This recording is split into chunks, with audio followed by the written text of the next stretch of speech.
Do you want to make your portrait stand out more? What's up guys, Chaz here.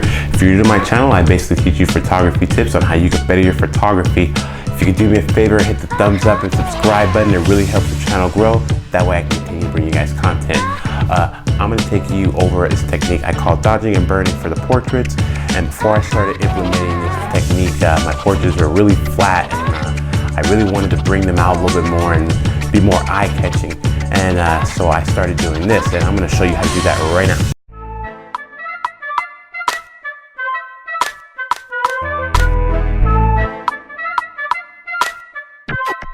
Alright, so let's get started. So, I've already done frequency separation using the mixer brush on this. If you want to check that out on how to do that, I have a video of that on my page, so you can go check that out if you like. So, I'm going to use curve adjustments to dodge and burn. So, I'm going to name the bottom one burn and the top one dodge. And then what you want to do is bring this cursor down to about right here, and then you're going to invert that layer, and you're going to do the same on the top dodge one, but instead you're going to go up to about right there, and you're going to invert that layer. Alright, so I typically like to start with the burn tab, and I'm using the paintbrush brush tool, and I have my opacity at 100, and the flow I typically use from 1 to 4, depending on what area you're doing. Like if you're doing a smaller area that needs a little bit of attention and you want to gradually darken, or you want to gradually light it, I would use 1%, or if you want to make slow adjustments, 1% is good. But if you want to be able to see a little bit more, I typically start at 4, sometimes 5, depending on your photo. So what I typically do is I will start with the burning, and I'm going to go and start burning the outside of her face.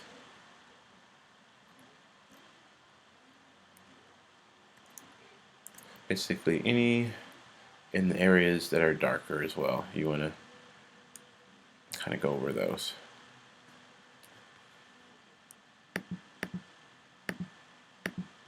Oops.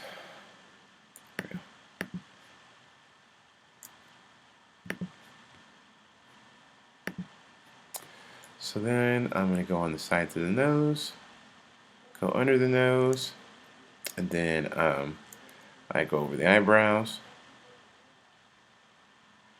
and then I go over the eyelashes. When I get a little bit more into detail with the eyes, I usually will go a little bit deeper in there. So I gradually go over those and go to the rest of the picture, and then burn right under her jawline. And what this does is give a little bit more defined jawline.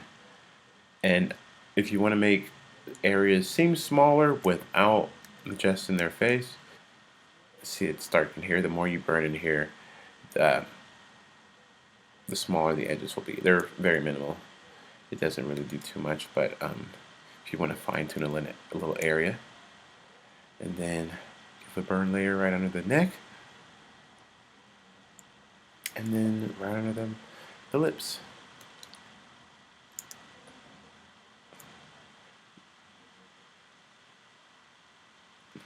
And then inside the mouth a little bit. Burned. And then cheeks.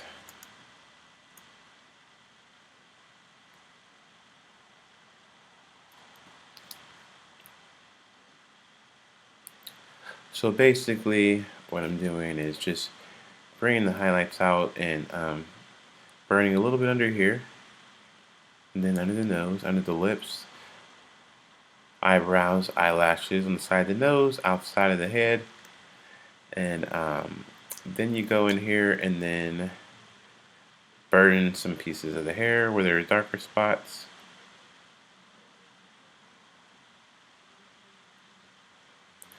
And what burning does is basically is pushing back and bringing, pushing back certain features back, and then pushing some up.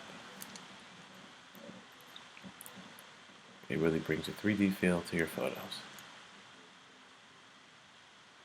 Then I'm going to get on the outside of the arms.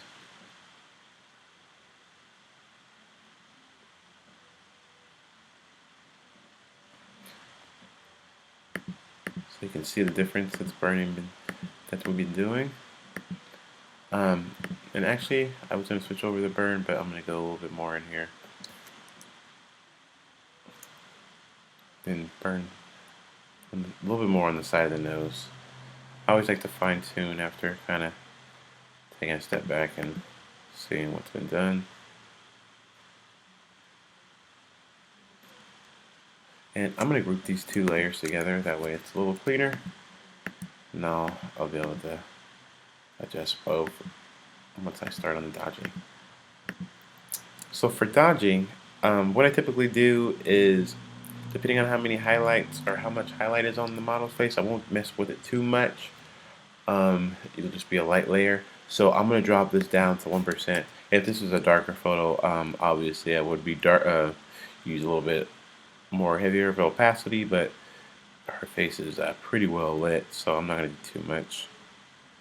And then circular motions under the cheeks. And then a little bit under the nose, or the jaw. Right on top of the chin, and then over the nose. So then I'm going to go in here to the eyes.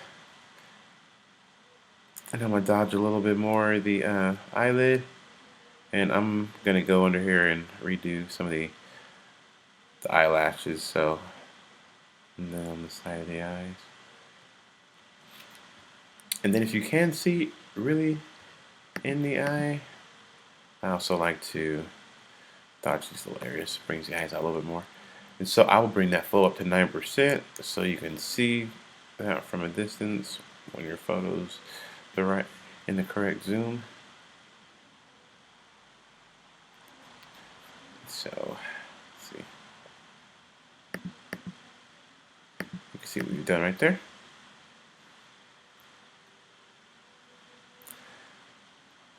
We'll go to the eyes. So my flow is still on about 9% for the eyes. Typically will go higher in flow. So I'm going to dodge a little bit of the eyes. For eyes, I always usually go where the catch light is. So if the catch light's up here, I'm going to dodge these areas right here. So let's bring this up to like 30, let's say 30%. So go in there, make sure that I'm going in the iris. And go over there, that area.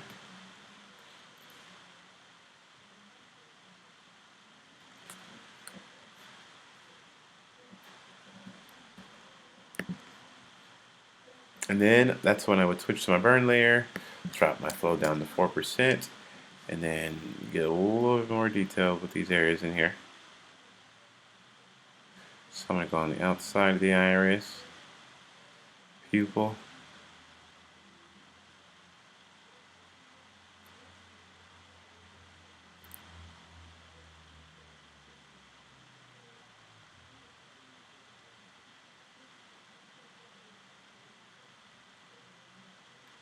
And then up here in the creases.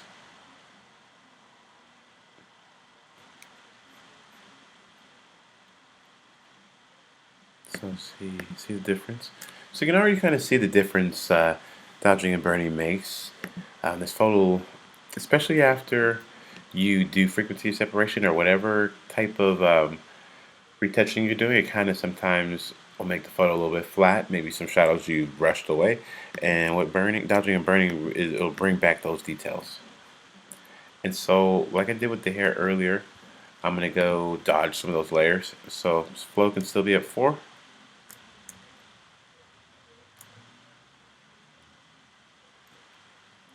And then I'm going to go over the highlighted areas.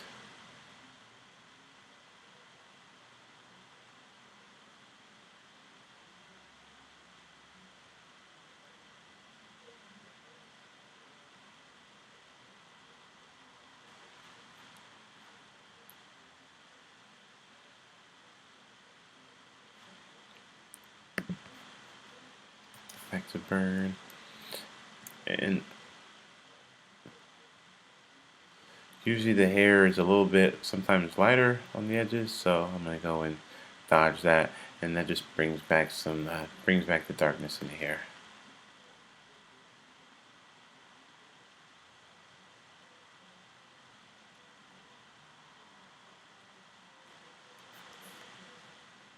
Just getting a little bit more detail to some areas.